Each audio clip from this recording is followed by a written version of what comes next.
m'appelle Emmanuel Potier, je suis directeur général délégué chez Claire Chanel et je m'occupe de la stratégie, de l'innovation et du digital.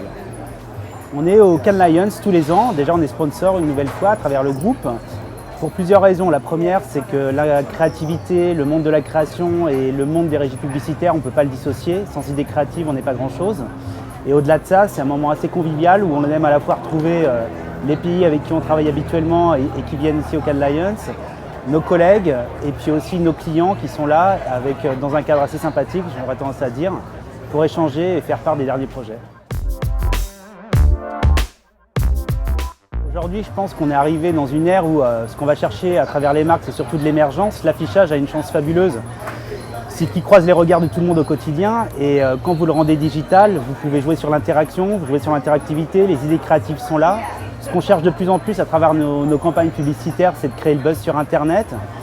Dernièrement, on a mené une campagne dont le principal objectif était de générer des vues sur YouTube. Donc on a un métier qui change et nous, on essaie toujours de s'atteler, on va dire, aux fondamentaux qui sont les nôtres, à savoir de l'efficacité, de l'impact, de l'émergence, en le faisant dans un cadre qui se veut le plus créatif et en tout cas le plus émergent possible. Il y a une campagne qui nous a beaucoup intéressé et beaucoup marqué cette année, c'est une campagne pour L'Oréal avec Garnier, pour une crème pour le visage pour femmes, où en fait il a été fait appel à une égérie de L'Oréal qui est une youtubeuse, qui a passé une journée avec des consommatrices lambda.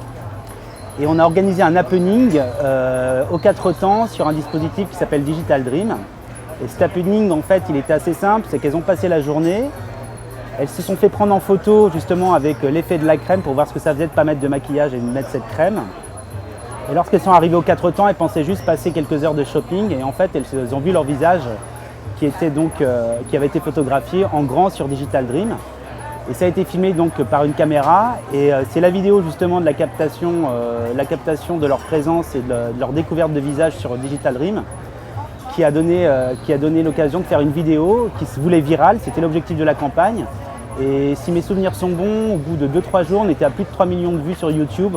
Donc on peut dire qu'en termes de KPI, c'était une campagne réussie et une campagne assez intéressante parce qu'elle allie à la fois les réseaux sociaux et l'affichage digital, le monde physique, le monde réel, mais dont on a encore beaucoup besoin, je pense.